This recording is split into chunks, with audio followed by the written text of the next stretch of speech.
La crise requin à présent, suite de notre série. Ce soir, tenter de comprendre l'animal à l'origine de la crise. Question à notre invité dans un instant.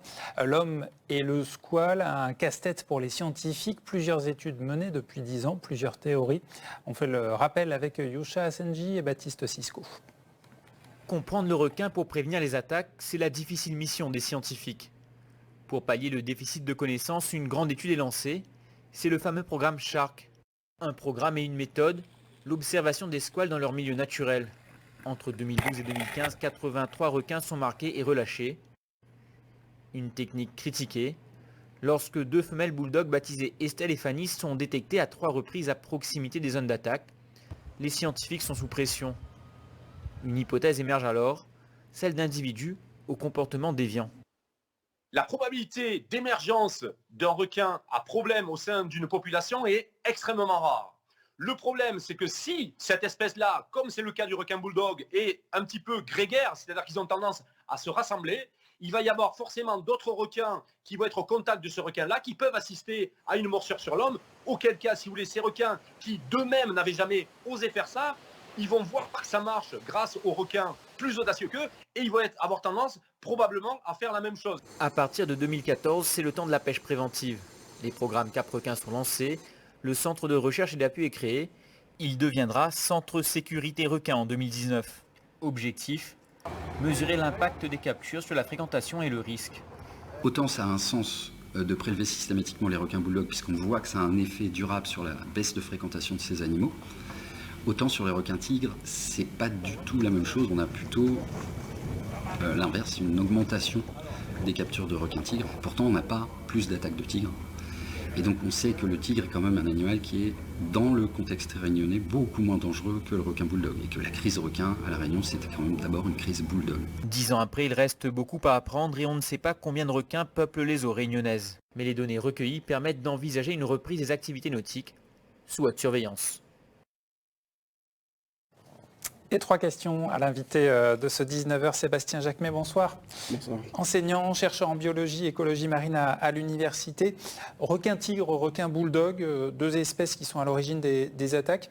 Qu'est-ce qu'on sait d'abord de ces squales, leurs caractéristiques en matière de comportement, en matière de population? Alors, on a 2 requins qui sont de grande taille. D'abord, à l'âge adulte, c'est 2 requins prédateurs qui sont en haut de la chaîne alimentaire et donc qui à la fois ont un rôle important dans le fonctionnement de l'écosystème, mais qui peuvent aussi, avec le requin blanc, être les principaux responsables des attaques sur l'homme. Aujourd'hui, ce qu'on sait, c'est que ces requins n'ont pas du tout le même fonctionnement, c'est-à-dire que les requins tigres, c'est une population qui, d'un point de vue génétique, est relativement homogène à l'échelle globale. Ouais. C'est-à-dire que les requins tigres qu'on trouve à La Réunion appartiennent C'est à les une mêmes population mondiale. d'accord. Voilà. Alors que le requin bulldog va avoir une structure de population plus régionalisée. Et donc ça, en termes de gestion, c'est important de le savoir. Après, on a 2 espèces qui ont des caractéristiques de reproduction aussi qui ne sont pas communes à tous les requins, puisque en fait, le développement des jeunes va se faire entièrement à l'intérieur du corps de la mère. D'accord. Donc ça permet de produire des jeunes à la naissance qui ont déjà une grande taille et qui vont donc mieux survivre que s'ils avaient dû se développer dans le milieu. Et puis après, le requin bulldog qui nous concerne plus à La Réunion par rapport au risque, c'est un requin qui a aussi la capacité de passer de l'eau de mer à l'eau douce assez facilement. Et donc, dans la stratégie de reproduction, en fait, les femelles vont souvent coloniser les eaux douces pour mettre bas, et ensuite les jeunes vont bénéficier de ces eaux douces où il y a beaucoup moins de dangers de prédateurs et des eaux aussi qui ont plus de nourriture, pour pouvoir se développer facilement. Voilà, donc, il y a plusieurs études depuis le début de la crise requin. Vous avez vous-même disséqué plusieurs spécimens. Qu'est-ce que vous avez appris? Je pense notamment, on a parlé de la chair de requin bulldog qui pourrait être à nouveau autorisée.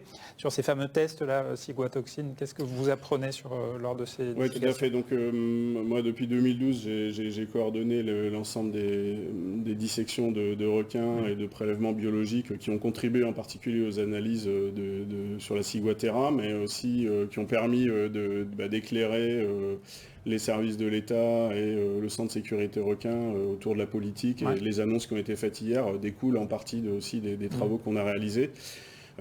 Sur l'aspect sanitaire, on va dire, par rapport à la consommation, par exemple, on a pu participer à deux études de plus grande ampleur et montrer que globalement, que ce soit concernant les concentrations en mercure ou en polluants organiques persistants à La Réunion, dans les deux espèces, on a des taux des concentrations qui sont relativement faibles par rapport à d'autres régions du monde. Et donc ça, c'est plutôt un bon indicateur. C'est-à-dire que globalement, déjà, les eaux à La Réunion sont assez peu contaminées par ces polluants. Et ça va plutôt dans le bon sens aussi par rapport à une consommation de la chair. C'est difficile à déterminer, parce qu'il faut déjà pêcher les requins, ensuite les analyser. Oui, tout de à manière fait. empirique, comment est-ce qu'on fait? Pour ce genre d'analyse, alors on a travaillé en collaboration avec des laboratoires spécialisés parce qu'on n'a pas les compétences locales ou les capacités analytiques localement. Mais globalement, en fait, quand on réalise des dissections, en fait, on va prélever un certain nombre d'échantillons biologiques, que ce soit de la chair, du foie, de la peau. On va s'intéresser aussi à l'appareil reproducteur pour avoir des informations sur la période de reproduction, par exemple.